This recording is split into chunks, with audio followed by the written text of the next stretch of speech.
நீங்க ஒரு automatic car வாங்கலாம்னு நினைக்கிறீங்களா? ஆட்டோமேட்டிக் கார் வாங்குறப்போ எல்லா கார்களிலுமே ஒரே விதமான டிரான்ஸ்மிஷன் கிடைக்குதா என்ன? கண்டிப்பா இல்லங்க. CVT, torque converter, DCT, AMT அப்படின்னு நிறைய விதமான ஆட்டோமேட்டிக் டிரான்ஸ்மிஷன்ஸ் இருக்கு. வாங்க ஷார்ட் அண்ட் ஸ்வீட்டா அத பத்தி தெரிஞ்சுப்போம். முதல் விஷயம் ஆட்டோமேட்டட் மேனுவல் டிரான்ஸ்மிஷன்ங்க. பேர்லயே இருக்கு. ஒரு மேனுவல் கியர் சிஸ்டம் தான் இது. இதுல ஒரு ஆக்சுவேட்டரை பயன்படுத்தி நீங்க கொடுக்கிற ஆக்ஸலரேட்டர் இன்புட்டை வச்சு கிளட்சை மிதிச்சு கியரை அது ஷிஃப்ட் பண்ணி கொடுக்கும். இது வந்து ரொம்பவே அஃபோர்டபிள் பிரைசிங்ல கிடைக்கும். ஜர்க்கியான ஒரு ரைடு இருக்கும். பட் எக்கனாமிக்கல்ங்க. இரண்டாவது டிரான்ஸ்மிஷன் டிசிடிங்க, டியூவல் கிளட்ச் டிரான்ஸ்மிஷன் சொல்லுவாங்க. ரெண்டு விதமான கிளட்ச் இங்க பயன்பாட்டில் இருக்கும்.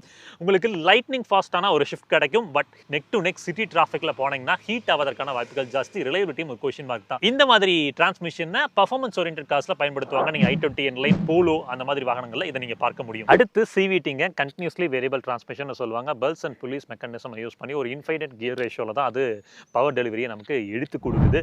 இந்த டிரான்ஸ்மிஷன் ரொம்ப ஸ்மூதா இருக்கும். பட் நாட் ஸ்போர்ட்டிங்க. இது நீங்க டே டு டே லைஃப்ல பயன்படுத்துற ஸ்கூட்டில பார்க்கலாம். அதே மாதிரி ஹோண்டா நிறுவன கார்களான எலிவேட் அண்ட் ஹோண்டா சிட்டி இந்த மாதிரி கார்கள்ல நீங்க இந்த சிவிடி பயன்படுத்தி இருப்பதை புரிதல் எடுத்துக்கொள்ள முடியும். லாஸ்ட் அண்ட் ஃபைனல் டார்க் கன்வெர்ட்டருங்க. ஓல்ட் ஸ்கூல் தான். பட் ரொம்பவே ரிலையபிளான ஒரு கியர் பாக்ஸ்னா இதுதாங்க.